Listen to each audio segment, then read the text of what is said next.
de Dios.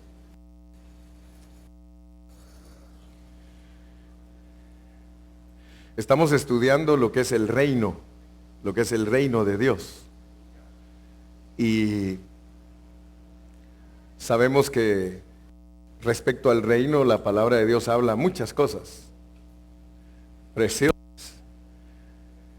Y Dios está interesado en que nosotros entendamos cómo es el reino. Dije en el último mensaje que debido a que los cristianos se han descuidado respecto al estudio del reino, muy poco se sabe de él. Casi todos los cristianos solo saben de su salvación. Y como yo soy un pastor que no evangelizo la congregación porque ya todos son cristianos. Cuando yo predico evangelismo es cuando me toca predicar en la calle, porque ahí hay gente que no conoce a Dios, pero cuando me encuentro frente a las ovejitas del Señor, yo doy pasto, porque debe de haber pasto delicado para que sean alimentados. Y como hay muchas cosas de Dios que nosotros todavía no las entendemos, es necesario que estemos constantemente siendo instruidos, ¿verdad? Y ahorita estoy ocupado en 11 asuntos que tienen que ver con el aspecto particular del reino. Si alguno de ustedes no ha recibido los primeros 6, pues yo les recomiendo que obtenga los CDs y escuche los CDs anteriores y usted va a captar, pero los voy a repetir solo los puntos, los aspectos, porque hoy vamos a entrar al 7º y al 8º. Ya di 6 aspectos que tienen que ver con la particularidad del reino. Se llama particularidad porque el reino cambió del Antiguo Testamento al Nuevo. En el Antiguo se llama el reino de Dios, en el Nuevo se llama el reino de los cielos. Y ya entendimos, gracias hermano, y ya entendimos que hubo una transición. Pero voy a repetir así rápido los puntitos, del 1 al 6, para entrar al 7º y de esa manera nos ensanchamos. Amén. El primer asunto de los 11 es que Dios vino a nosotros como vida. O sea que en el antiguo pacto no había venido Dios como vida, no había entrado en las personas. En el Antiguo Testamento eso no había sucedido, de que Dios viniera a morar a las personas. Eso sucedió en el Nuevo Testamento y que fue por medio de la muerte y resurrección del Señor que Él pudo entrar en todos sus creyentes. Y nos debe de sorprender, ¿verdad? Porque los planes que Dios está desarrollando con esta parte del mundo, yo siempre me pongo a pensar, Dios había escogido a Israel para que Israel le enseñara a todas las naciones la palabra de Dios, pero Israel falló. Israel, el Señor le quitó el reino, ya lo vimos en Mateo 21:43, y se lo dio a gente que produzca los frutos, y por eso Estados Unidos es la nación número 1, porque Estados Unidos sí agarró en serio lo que Dios quería que Israel agarrara en serio. Estados Unidos lo agarró en serio y yo me siento privilegiado de vivir en Estados Unidos, porque en Estados Unidos se predica la palabra de Dios con libertad. Y por eso es que de aquí salimos a predicar a todas partes del mundo y podemos llevar un evangelio claro, porque aquí el Señor nos bendice que no tenemos persecución. O sea que podemos entregarnos a la palabra en una manera profunda y poder ir y bendecir a otras naciones.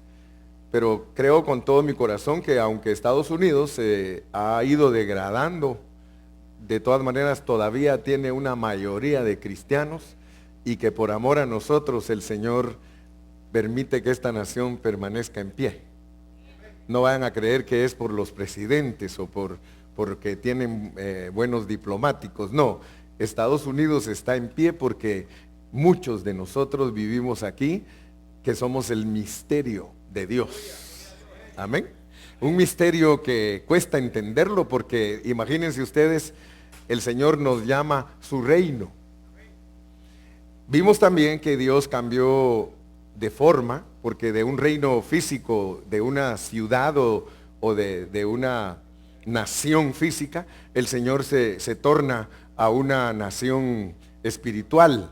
Y ahora nosotros tenemos la vida de Dios en nuestro espíritu, ese es el primer asunto. Pero vimos que Dios en su sabiduría, y como para que no se nos complique la vida, el Señor por medio de historias de kinder nos enseña su palabra, pero es tan profunda su palabra que aunque son historias de kinder, solo las pueden entender los que tienen el Espíritu Santo, ¿verdad? Porque las historias de kinder que nosotros entendemos no se entienden por doctorados, sino que se entienden porque hay un corazón humilde. Y Dios nos ha dado a nosotros esos corazones humildes para que nosotros recibamos la palabra. Entonces viene Dios y nos dice que el reino es como una semilla. Dice que el sembrador salió a sembrar y el sembrador es Cristo y la semilla es Cristo.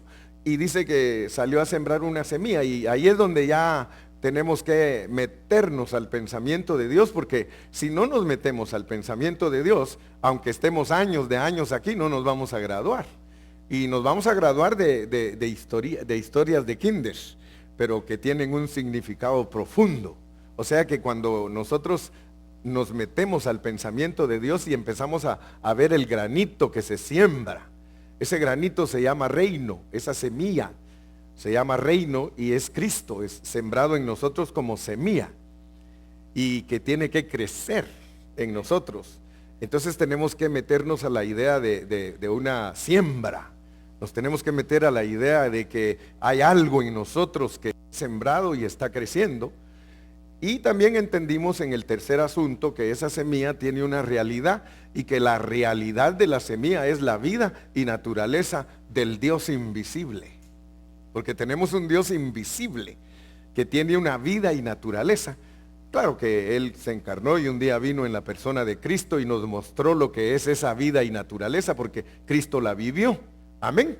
Entonces hay una realidad en la semilla y la realidad es una vida de un reino que no es de este mundo. Por eso Jesús pudo vivir tan glorioso en esta tierra y pudo dar a conocer lo que es Dios, porque Él era Dios encarnado. Amén. Luego pasamos al cuarto asunto y hablamos de que el cambio se marcó en una forma drástica. El cambio del Antiguo Testamento al Nuevo, porque hubo un sacerdocio distinto. Apareció Juan el Bautista, que de acuerdo a la línea sacerdotal tenía que ministrar en el templo, pero él no fue a ministrar al templo, no porque él no quería, sino que el mero hizo que fuera mejor a ministrar al desierto. Porque cuando Dios quiere revelar algo, hermano, lo hace a través de nosotros, aunque nosotros no entendamos. O sea que cuando Dios quiere mostrar una cosa, Él nos hace actuar a nosotros y nosotros pues contentos actuamos y a veces hasta inconscientemente.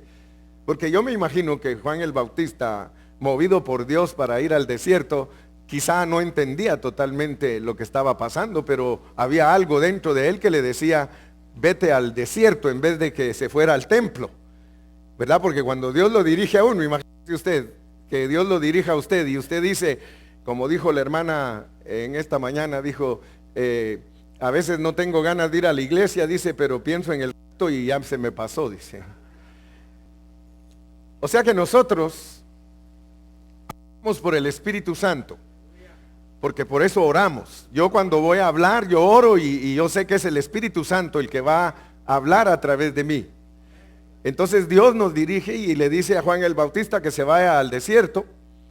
Y hasta le dice que no se vista como sacerdote, porque ¿qué va a ser vestido de lujo al desierto? Como algunos que van entacuchados al desierto. Dicen en Ecuador, van con terno al desierto. Y cuando vienen a la reunión, vienen en short. Está caótico, hay un contraste tremendo. Pero quiero volver a lo que estoy hablando de Juan el Bautista. él tuvo que vestirse de pelo de camello, lo cual era inmundo para los judíos. Y la dieta se la cambiaron también. O sea que mi punto importante al ver estos asuntos es que usted vea que aún en las cosas sencillas que Dios estaba produciendo en el ambiente, eran para un cambio. Y el cambio era que iba a venir la vida a la gente. Ya no iba a ser letra muerta en un libro exterior, sino que venía la vida para depositarse en las personas. Y por eso Juan el Bautista tuvo que hacer todo eso, que de acuerdo a la ley se sorprendieron, porque los fariseos, que eran los maestros, tuvieron que enviar una delegación para que le fueran a preguntar que quién era él. Los fariseos siempre les llamaba la atención cuando la gente seguía a algún personaje, y ellos se preocuparon porque dice que las multitudes empezaron a seguir a Juan el Bautista. Pues hubo un cambio. Ahora, el punto o el asunto número 5 es de que en determinado momento en el ministerio de Cristo, ministerio que tuvo que esperar 30 años para empezar a ejercerse, porque también era sacerdote. Y él era sacerdote altísimo según el orden de Melquisedec. Así dice la palabra del Señor, un sacerdote eterno. Un sacerdote que no tiene principio de días ni fin de días. Ese glorioso sacerdote venía a la tierra y Dios, hermano, permite que él ministre. Y en la ministración de él se ve el poder del Espíritu Santo, al grado de que él dice que por el Espíritu Santo echa fuera a los demonios. Y que si él lo hace por el Espíritu, dice, ciertamente el reino de Dios ya llegó a vos. Entonces nos adelanta y nos muestra que la realidad de vino y certificó por un ministerio poderoso que Dios moraba en la vida. Ese es el otro asunto. El sexto asunto es que después que el Señor resucitó, cuando uno empieza a leer en el libro de los Hechos, uno se da cuenta que el Señor resucitado se aparece y se desaparece por 40 días a sus discípulos y les habla del reino, lo cual nos muestra que los evangelios, en Hechos, las epístolas y hasta Apocalipsis, se va a seguir hablando del reino. Y gloria a Dios, porque Pablo habla del reino y también habla de otra cosa, habla de la iglesia.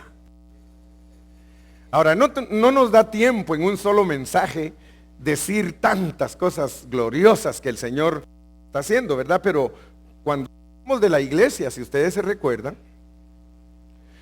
tuvimos que tocar puntos en los que la mente humana no percibe, ¿verdad? Porque cuando se habla de nacer de nuevo, cuando se habla de que nos vino la vida y que esa vida entró en nosotros y nos forma como un grupo, un cuerpo que tiene la vida de Dios. Y por eso Nicodemo le costó entender eso, porque cuando el apóstol Pablo habla de eso, dice que es un misterio. O sea que Nicodemo le costó entender, porque él decía, pero ¿cómo es esto de nacer de nuevo? Porque nosotros nacemos de nuestros padres y eso es ya, ese es el primer nacimiento. Pero resulta que nosotros tenemos un segundo nacimiento. Y nos espera un tercero también, porque cuando nos resuciten, ahí también en la Biblia dice que ahí volvemos a nacer otra vez. O sea que nosotros vamos de gloria en gloria. Porque nacimos gloriosos, aunque pecadores, pero gloriosos. Y se perdió la gloria, dice, por cuanto todos pecaron, están destituidos de la gloria. Pero el hombre fue glorioso antes de caer. Luego cae, pierde la gloria, pero de repente otra vez viene la gloria. Nos pasa a las de Dani, que siempre le llega la gloria. Porque viene la gloria del nuevo nacimiento. Y Nicodemo, hermano, se queda asustado, porque eso asusta, porque uno a veces no entiende cómo es que uno viene a ser familia de Dios. Fíjese. A veces nosotros oímos mensajes, hermano, y decimos qué bonito y somos familia de Dios. Pero ¿usted entiende realmente lo que quiere decir familia de Dios? Dice un hermano que su hijo le dice, Y por eso es que yo no tengo nada en contra de los católicos, porque me libre Dios tener algo en contra de ellos, ¿verdad? No tengo nada en contra de los católicos, Dios sabe que no. Pero los católicos en determinado momento, al estudiar la Biblia, se comenzaron a desviar. Ellos tenían buenos pensamientos al principio y si se hubieran guardado para Dios, yo creo que Dios los hubiera guardado puros en su enseñanza. Pero debido a que no se guardaron puros para con Dios, su enseñanza se fue degradando, degradando. Acuérdense que si nos mantenemos puros con Dios, nuestra enseñanza siempre va a ser pura. Decía el hermano que le dice, su hijito le dice, oye papá, dice, fíjate que me estoy dando cuenta de algo, dice. Que Dios dice, solo hay papá y solo hay hijo, dice, ¿y dónde está la mamá? Dice, ¿verdad? ¿Dónde está la mamá? Y pues es rápido el pensamiento católico, dice, la Virgen, ¿verdad? Pero realmente, si ustedes entienden a Dios, Dios es una familia. Fíjense, porque hay padre y hay hijo, y muchos no saben que el Espíritu Santo es la madre. Ustedes se dan cuenta, la triunidad de Dios, el espíritu es masculino, el cuerpo es masculino, pero el alma es femenina. Dios no se va a casar con nuestro espíritu ni con nuestro cuerpo, se va a casar con nuestras almas. La esposa es nuestras almas transformadas. Por eso la Nueva Jerusalén es la esposa de Cristo, porque son todos los creyentes transformados de su alma. Ay, Jorge le brilla el bigote cuando recibe. Por eso te quiero mucho, Jorgito. Piedras preciosas. Ahora, fíjense, cuando uno empieza a leer Génesis, empieza uno, en el principio creó Elohim, y esa palabra Elohim es Dios como familia. Quiero que abran su entendimiento en esta mañana. Abran. Estoy hablando, no he entrado al punto séptimo. Estoy todavía en que el Señor nos ha dado su vida y con su vida nos hace familia. Pero noten pues lo que significa, porque Dios, Padre, Hijo y Espíritu son una familia. Dios es familia, o sea que cuando habla Elohim, y eso les va a abrir su entendimiento. Dios, su esencia es espíritu. Esencialmente Dios es espíritu, pero Él se da a conocer como Padre, Hijo y Espíritu. Pero su esencia es espíritu.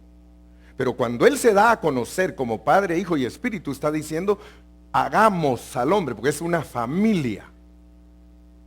Entonces Dios, al decir hagamos al hombre, Él tiene una salida, como una trillada, le llaman algunos. Él sale siempre en trilladas. Y como dijo un hermano, dijo, realmente Dios es tan maravilloso, dice, porque cuando uno piensa en Él, y se le va un poco la mente. Yo soy de esas personas que cuando pienso en Dios se me va la mente un poquito, pero no a la locura de maniático, sino a la locura de Cristo. Aprendí de un hermano que decía, es que yo pienso, decía, que si el arco iris tiene 7 colores, decía, tienen que haber 7 universos, y tienen que haber, dice, 7 clases de gente. Y tiene lógica, porque el arco iris tiene 7 colores. Y ustedes saben lo que es Adán. Adán es rojo. Quiere decir que cuando identifica su creación roja, está hablando de Adán. Pero ¿y qué del azul y de la amarilla? Solo los pongo a pensar un poquito. Pero piensen, Dios como familia viene, y por eso debemos entender, todos nosotros estábamos en Dios. Todos nosotros estábamos en Dios. Muchos no saben quién es Dios. La Biblia lo revela, dice que es el Padre de los espíritus. Todos nosotros estábamos en Dios. Y de repente nos sacan a dar una vuelta, dijo aquí. Salimos a dar una vuelta. O sea que aquí andamos dando la vuelta. Salimos de Dios porque tenemos que regresar a Dios. Porque la meta de Cristo es meternos a Dios, porque ahora estamos en Dios otra vez, aunque todavía no estamos resucitados, pero profesionalmente ya estamos en Dios. ¿Lo alcanzas a ver? Estamos en Dios. porque Cristo nos trajo de regreso, porque resulta que el test es probarnos por medio de nuestra envoltura, porque somos espíritus con envoltura. Mira lo que hizo Dios, aleluya. Algunos tienen unas envolturas lindas, otros como yo. Pero qué tremendo es cuando uno entiende lo que es Dios. Dios es Elohim, la familia. Entonces solo imagínate quién eres tú. Por eso es que el salmista, cuando se metía, decía, ¿qué es el hombre entonces? El Salmo 8 dice, ¿qué es el hombre para que tengas de él memoria? Y el hijo del hombre para que lo visites, hermano. Mire, es que este es un misterio, hermano, que nosotros estando aquí, mire, pobrecitos nosotros, porque ni a la iglesia queremos ir. Dice, no tengo ganas de ir a la iglesia, pero pienso en el rapto, dice, o en el arrebatamiento, y mejor me voy a la iglesia. No ve los cantos que dice, solo de pensarlo, me voy a la iglesia a buscar de Cristo, cuando le hablan de la gran tribulación. Hermano, si esto no es barato, hombre, esto que Dios nos ha llamado a nosotros, hermano, es profundísimo. Los científicos no le hallan ni cola ni cabeza, hermano.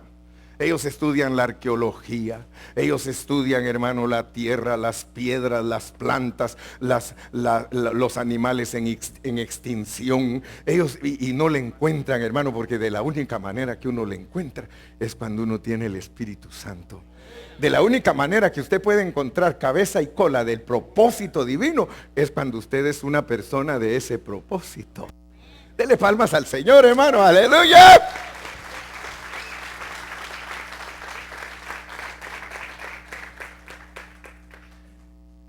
Piensa en Dios. Algunos no saben lo que es el Dios plural, Elohim. Amén, amén. Ahora como que vas a concebir más a Dios en tu mente. ¿Con qué razón en la Biblia usted ve que hay padre? Y el padre dice que tiene hijos y se los da a Cristo. Porque dice, tuyos eran y me los diste. Y luego dice, y ahí te los devuelvo. Aleluya. Pero te los devuelvo glorificados. Aleluya. No decía Cristo, tuyos eran, Padre. Juan 17, él se pone a orar y dice, Padre, los que me diste, tuyos eran. Y los cuidé. Ese es tremendo, hermano, que cuando estuvimos con el Padre, ¿qué estuvimos haciendo? No sabemos porque venimos cero volumen. Pero viene Él y dice, llévatelos allá contigo, porque tú también vas a ir de viaje a la tierra, así que llévatelos allá contigo. Padre, los que me diste eran tuyos y yo los cuidé y ahora, Señor, aquí te los presento, ni uno perdido, ni uno, solo el de perdición. Solo el de perdición, pero ese ya lo habías enviado perdido. Bendito Jesús. Entonces hay padre, hay hijo, pero el hijo se multiplica. Y ahí es donde resultan tantas incógnitas, porque hay Dios de dioses, hay Rey de reyes y hay Señor de señores. Imagínense las glorias que van a haber cuando Dios nos meta a la eternidad. Entonces quizá vamos a entender por qué hay seres con tantos ojos, por qué hay quienes caminan con los pies y tienen 6 alas. Entonces vamos a saber por qué hay terafines, querubines, por qué hay espíritus ministradores, por qué Dios hizo tanta variedad y por qué en todo su universo a unos les puso espíritu y a otros solo les puso alma. Aleluya, hermano, eso es tremendo. Entonces allá vamos a entender todo, porque nadie puede negar, un perrito tiene alma, un pajarito tiene alma, un periquito tiene alma, no tienen espíritu. Y por eso no pueden hablar. Y el oro solo habla porque articula sonidos de lo que oye. Pero entonces allá nos van a desentrañar todos los misterios. Así que espérate que lleguemos. Yo sé que ya te quieres ir, pero mejor espérate. Espérate que sigamos aprendiendo para que cuando llegues no tengas surprise. Mejor instrúyete ahora aquí. Hay que leer mucho Isaías, Ezequiel, Jeremías, hermano. Hay unos misterios. Y ya no digamos las epístolas del apóstol San Pablo. Porque en las epístolas de Pablo, hermano, hay cosas pero escondidas, terribles. Entonces Dios hay Padre, Dios hay Hijo, se multiplica. Pero el Espíritu Santo, como la mujer, es la que transforma nuestras almas. Y en la Biblia está, hermanos. ¿Quiere leerlo conmigo? ¿Quiere leerlo conmigo? Vamos a Gálatas. ¿Cuántos están despiertos? Mire lo que dice Gálatas en el capítulo 4.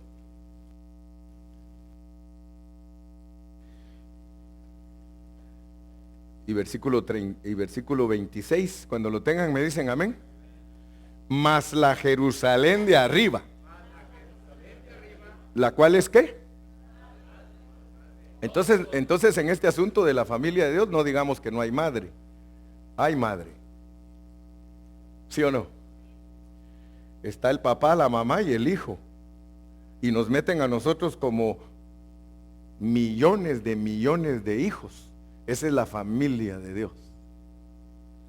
Y cuando Dios habla, hagamos, está hablando en esa manera. La familia de Dios. Entonces ahora no vayas a pensar que eso de la familia de Dios es como que tu tío, tu primo, tu sobrino. Hermano, la familia de Dios es que nosotros somos parte de Dios. Qué misterio, fíjese. O sea que Él creó al hombre para multiplicarse Él. Pero el misterio, ¿sabe cuál es? El misterio es de que Él quería una humanidad en Él. Y la logra. Y la logra Él primeramente como hijo, porque Él es el primero de la Trinidad que tiene humanidad elevada a la divinidad. ¿Con qué razón, verdad? Todo el plan. Y el plan es reinar, porque la vida nos es dada a nosotros para reinar. ¿Y cuál es el reino? Vencer al enemigo de Dios. Si tú no estás venciendo al enemigo de Dios, hermano, no presumas. Porque de la única manera que podemos sentirnos orgullosos de ser parte de la familia de Dios es si estamos venciendo al diablo. Porque esa es la vida del reino, vencer al diablo y todos los enemigos de Dios. Es ponerlos bajo nuestros pies, como lo hizo Cristo. Muy bien. Entonces, con eso en mente entremos al punto 7. El reino es la realidad, escuche bien, de la vida de la iglesia. O sea que en medio de nosotros se mueve una realidad. Nosotros no somos gente vacía. Gente vacía es vanidad. Aquí no hay vanidad. Aquí hay realidad. La realidad de la vida de la iglesia es el reino. O sea que dentro de ti hay una vida que reina. Y esa vida que está dentro de ti, que reina, es para que vivas victorioso. No te preocupes si estás enfermo y tienes diabetes. Porque la meta de Dios no es tu cuerpo. No te preocupes si estás de alguna enfermedad. La meta de Dios no es tu cuerpo. Si Él quiere, te sana de tu cuerpo. Preocúpate de tu espíritu. Porque esa es la parte donde Dios vive. Y préstate en el alma para ser transformado. Porque si no te prestas para ser transformado, entonces estás deteniendo el proceso de la semilla que quiere crecer. Amén. Entonces cuando hablamos de que el reino es la realidad, vamos a ir a Romanos 14, 17. Romanos 14, 17. Porque hay gente que no entiende lo que es el reino. El reino tiene muchos aspectos. Porque el reino de Dios, solo mira lo que dice, no es comida ni bebida, no es nada físico. El reino de Dios no es comida ni bebida, sino justicia, paz y gozo en el Espíritu. Ahora nos vamos a meter un poquito más, porque si entendemos que la semilla tiene un contenido y es la vida de Dios, mira lo que es la vida de Dios en ti. Lo primero que tienes que ver es que si no eres justo, puedes decir que el reino está creciendo, porque lo primero que el reino demuestra es justicia. Justos los unos con los otros. Usted ha oído esa frase, ¿va? Esto no es justo. La Chupitos lo usa mucho, dice, no es justo, no es justo. Le vamos a cobrar derechos por salir en nuestros mensajes. Justicia. Hay hermanos que son bien injustos. No solamente son injustos con su familia, son injustos con los hermanos. No podemos decir que el reino de Dios está creciendo en nosotros como la semilla si en nosotros no hay justicia. Ser justos. Todos nuestros hermanos merecen nuestro respeto, eso es justo. Amén. Todos nuestros hermanos merecen nuestro respeto, eso es justo. Todos los hermanos merecen nuestra atención, eso es justo. Ser justos, hermano, significa que nosotros no nos perdonamos nada, nosotros, pero le perdonamos a otros todo. Eso es ser justo. No buscando el bien propio, sino el de los demás. Dios es justo, porque Él no se perdona a sí mismo, pero Él perdona a todos. Él hace al hombre, el hombre cae, Él dice, lo tengo que sacar de ahí porque yo soy Dios y soy justo. Hermano, cuando uno dice que Pablo disertaba acerca de la justicia de Dios, y Jorge sabe lo que es la justicia de Dios. En realidad, si nos queremos conducir como justos, tenemos que ser personas que sabemos tratar a los demás, que somos educados. Justos. Ahora noten, porque aquí se está hablando del reino. El reino de Dios no es comida ni bebida, sino justicia, paz y gozo. Ahora vamos con la paz. Imagínense ustedes tantos hermanos que no viven en paz. Casi no hay amenes. Fíjese que este versículo es una prueba fuerte, pero muy fuerte, de que si en esta edad presente es el reino de Dios.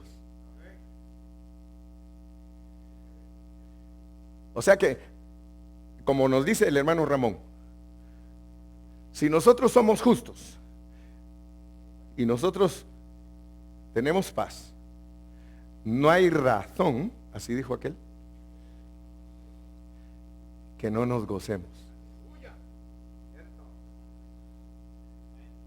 Una congregación donde no hay gozo, no hay reino. Me da gusto ver a los hermanos cuando están, porque ese es gozo. Pero hay unos que parece que estuvieran pegados en la alfombra. Y como que tuvieran glue, y de ese glue que al jalarlo se vendría hasta la alfombra. Hermanos, el reino de Dios no es comida ni bebida, es justicia, gozo y paz en el Espíritu Santo.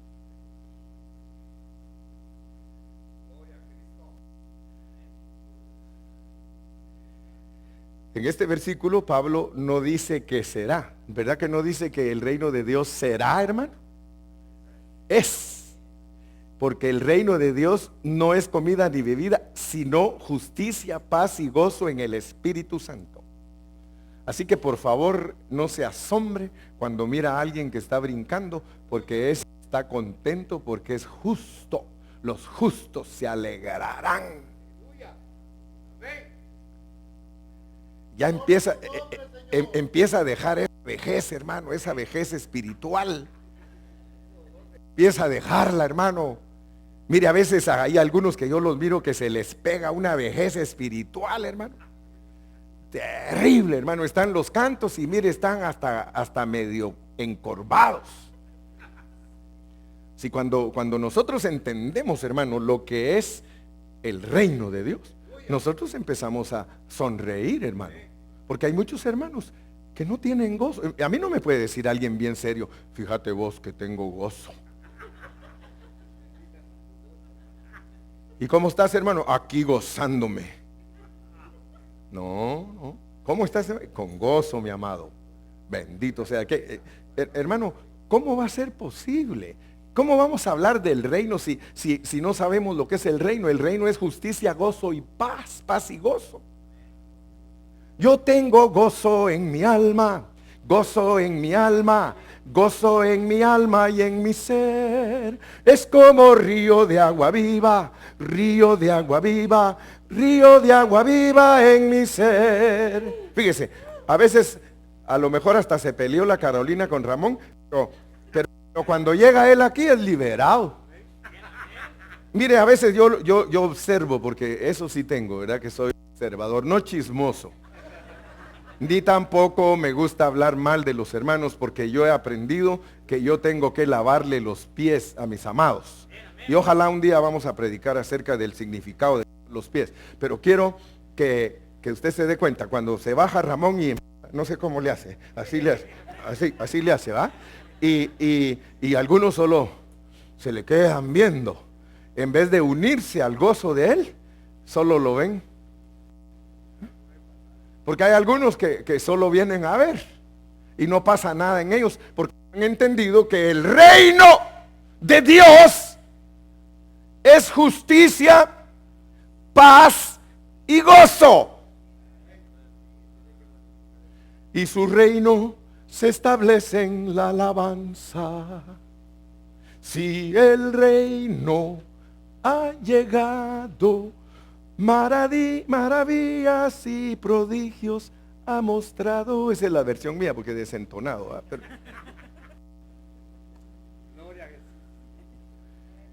no hay razón de que tú seas ogro. No hay razón. Si Dios no ha cambiado tu genio, es porque tú no has entendido que es el reino. Uno nace de nuevo para entrar al reino. No me puede decir a mí un hermano, hermano Carrillo, es que yo soy muy serio. Yo soy maduro. A mí se me hace que estás podrido y pasado.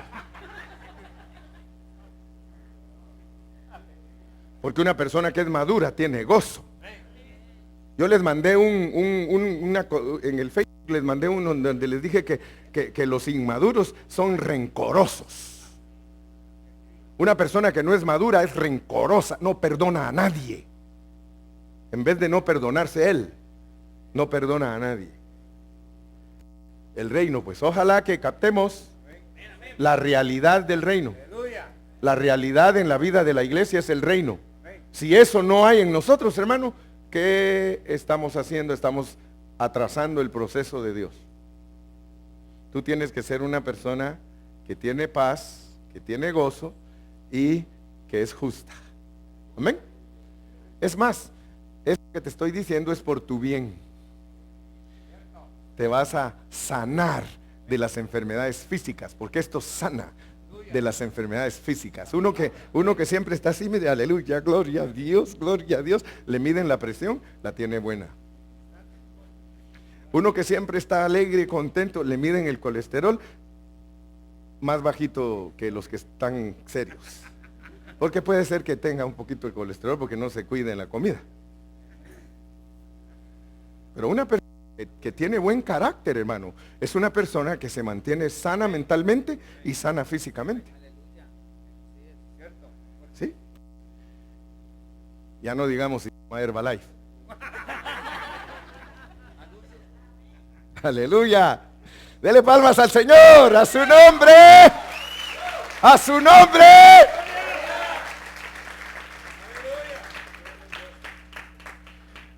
Si nosotros ponemos atención, hermano, a la palabra de Dios, nosotros nos vamos a dar cuenta que de acuerdo al contexto de Romanos 14, ahí tenemos Romanos 12. Romanos 12 es la vida del cuerpo. O sea que el contexto del reino es la vida del cuerpo, la vida de la iglesia. Es una vida, hermano, bien productiva. Entonces, si leemos Romanos 12, el título de algunas Biblias dice los deberes cristianos. Pero cuando uno lee Romanos 12, hermano, se da cuenta que ahí está el cuerpo de Cristo. Entonces la realidad de la vida de la iglesia es el reino, justicia, paz y gozo. Ahora fíjese pues, cómo es de tremendo, porque aunque estudiamos la Biblia muchas veces, si no nos la explican, tampoco captamos. Pero la justicia tiene que ver con nosotros. Yo tengo que ser justo. La paz tiene que ver con usted, con otros. Y el gozo tiene que ver con Dios. Justicia tiene que ver conmigo, tengo que ser justo. Paz, dice Pablo, por todo lo que esté de vuestra parte, vivid en paz con todos. Con todos los hombres. Entonces ahí en el reino, ahí está incluido Dios y el hombre. Dios y el prójimo. Amarás al Señor tu Dios con todo tu corazón, tienes que tener gozo. Y a tu prójimo como a ti mismo tienes que tener paz. ¿Cuántos santos dicen amén? Entonces, hermano, podemos resumirlo. Vivir justamente es hacia nosotros mismos. Tener paz es con otros. Y tener gozo es para con Dios. Así que vivir la vida del reino en la iglesia requiere que tengamos gozo para con Dios, hermano. Gozo para con Dios. Si usted es justo y es correcto y no se perdona a usted mismo porque usted es disciplinado y quiere hacer bien las cosas, no se perdona a sí mismo, entonces usted vive en paz con otros. Y ese gozo viene espontáneamente.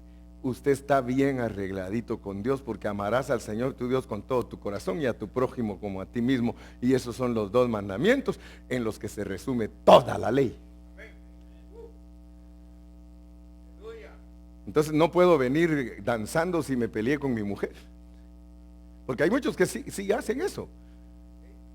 Sí, peleando vienen en todo el camino, y cuando llegan aquí, qué casualidad. Alabaré, yo alabaré a mi Señor. Juan vio el número y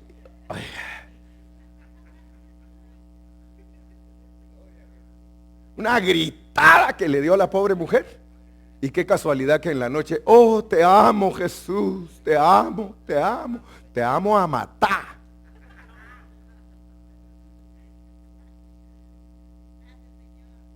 Nosotros lo hacemos chiste, hermano, pero es la realidad. La realidad es que muchos hermanos, cuando se presentan delante de Dios, quieren impresionar a Dios. Están actuando, pretending, porque saben cuál es su condición y saben que al venir a la presencia de Dios, a la fiesta, tienen que venir con manos limpias. Tienen que venir a adorar a Dios con ofrendas, sin las manos vacías, porque muchos vienen con las manos vacías. Estamos hablando que las ofrendas son Cristo, y Cristo tiene muchos aspectos para que cuando tú vengas le presentes a Dios en alabanza los aspectos de Cristo que has logrado triunfar. Amén. Entonces sí puedes venir con gozo. Entonces presentas con gozo tu alabanza. Entonces quiero que por favor vean que no tenemos que excusarnos, porque muchos usamos excusa. Justicia, paz y gozo, justicia, paz y gozo, justicia, paz y gozo. La justicia trae paz y la paz trae gozo. Esos tres pasos se incrementan. El gozo, hermano, debe de ser genuino. El gozo genuino, hermano. No como la risa sardónica. ¿Cuántos saben cuál es la risa sardónica? ¿Han visto los perritos que tienen risa sardónica?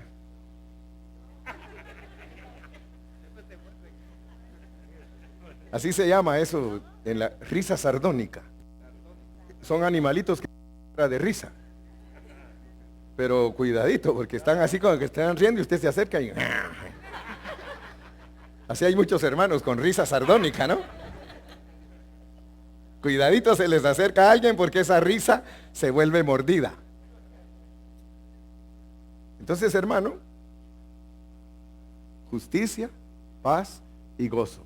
Gozo genuino, gozo genuino. Porque hay muchos que aparentan que tienen gozo o que son personas amables, aparentan. Me acuerdo aquel predicador. Subió púlpito y predicó sobre el amor. Delineó un mensaje en una manera terrible. Impactó. La gente lloró cuando él predicó el amor. Y ya estaba de la edad de Gilmar, el predicador. Y se bajó, terminó de predicar y se bajó. Y caminando aquí salió un niño corriendo y lo machucó y le machucó el callo. Y le pegó una patada al niño. Entonces la moraleja es, ¿qué mensaje creen ustedes que fue el que se le grabó a la congregación? El que los hizo llorar, el de la patada, el del callo. Entonces muchos de nosotros así somos, no somos genuinos, porque ese predicador al demostrar eso, él no es genuino. Yo prefiero, después de un mensaje de amor, si soy genuino, que me machuquen los callos, yo lloro, pero yo no voy a pegarle una patada a un niño. ¿Verdad que no? Entonces nuestro gozo tiene que ser genuino. Tenemos que tener justicia, paz y gozo genuino, porque el reino es esto. Entonces, si somos genuinos, hermano, en cada fiesta, o más bien dicho, cada reunión se nos vuelve una fiesta. Cuando uno tiene gozo genuino, hermanos, la vida de la iglesia se vuelve algo preciosísimo. No hayas la hora de estar aquí porque quieres cantar. No hayas la hora de estar aquí porque quieres oír la palabra de Dios. Y sales de aquí, hermano, de tal manera que cuando sales de aquí, la gente dice, bueno, ¿qué le dieron a este? Si te peleaste con la mujer, sales de aquí diciéndole, perdóname. No volverá a suceder aunque el otro domingo sea lo mismo. Pero por lo menos eres redarguido, por lo menos eres bendecido, por lo menos recibes gozo. Amén. Yo miro que a los que les estoy machucando los callos están muy serios. Y si me acerco es capaz que me dan una patada. Entonces, hermanos amados, esto es el reino. Esto es el reino en el sentido de vida. No hay nada de complicado. El reino, hermano, se metió en los creyentes. Ahora lo tienen adentro los creyentes. ¿Dónde está el reino? Aquí adentro, en mí. ¿Quién dice que se suspendió el reino? Se suspendió físicamente en Israel, pero no se suspendió en la iglesia. La iglesia lo tiene. Por eso dice que el reino de Dios es quitado a ellos y se lo dan a la gente que produzca el fruto. El fruto del Espíritu es gozo. Que lo que Dios quiere, hermano, mire qué lindo es qué linda es la palabra. Dice que se lo dio a gente para que produzca el fruto. Póngame Mateo 21:43. Mateo 21:43 para que vea que no estoy diciendo cosas que no son. Por tanto os digo que el reino de Dios será quitado de vosotros y será dado a gente que produzca los frutos. O sea que el reino es el Espíritu Santo. Ese reino, que el Espíritu Santo dentro de ti es una semilla que da fruto. Y mire el fruto que da. O sea que muchos creen que cuando Cristo regrese, Él les está pidiendo cosas que no pueden dar. Hermanos, si Él es la mía, Él da todo. Cuando Cristo regrese, dice, yo quiero ver qué fruto produje en ti. Hay gozo, hay paz, hay paciencia, hay benignidad, hay bondad, hay fe, hay mansedumbre, hay templanza. Tú eres mío. Vente, sube al aire y me vienes a recibir, porque en ti está el fruto de lo que yo quería que diera Israel. Aleluya, dele palmas a Cristo.